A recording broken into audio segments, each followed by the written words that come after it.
આજે અખાત ત્રીજનો પર્વ છે ત્યારે આજનો દિવસ ખેડૂતો માટે અત્યંત શુભ પર્વ માનવામાં આવે છે। આ દિવસે ખેતીના નવા વર્ષ તરીકે પણ ઓળખાય છે। માન્યતા છે કે આ દિવસે કરવામાં આવેલી કોઈ પણ શુભ શરૂઆતનું ફળ અક્ષય જ મળે છે। આથી ખેડૂતો નવી ખેતી સિઝનનો વિધિવત રીતે પ્રારંભ કરવા માટે આ દિવસની પસંદગી કરે છે। મહીસાગર જિલ્લાના ચંસર ગામે પણ આજે ખેડૂતો દ્વારા શુભ મુહૂર્તમાં પૂજા અર્ચના કરી ખેતી કામની શરૂઆત કરવામાં આવી। આજથી ખેડૂતો પોતાના ખેતી કામના શ્રી ગણેશ કરે છે।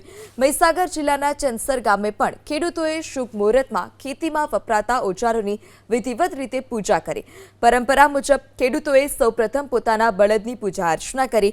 જોકે બદલાતા સમય સાથે હવે ખેતીમાં ટ્રેક્ટરનો ઉપયોગ વધ્યો છે ત્યારે ખેડૂતોએ ટ્રેક્ટરની પણ આસ્થાપૂર્વક પૂજા કરી। ત્યારબાદ ખેતરમાં ધરતી માતાની પૂજા કરી આ સાથે 7 પ્રકારના ધાન્યનું શુભ મુહૂર્તમાં વાવેતર કરી ખેતીનો પ્રારંભ કર્યો।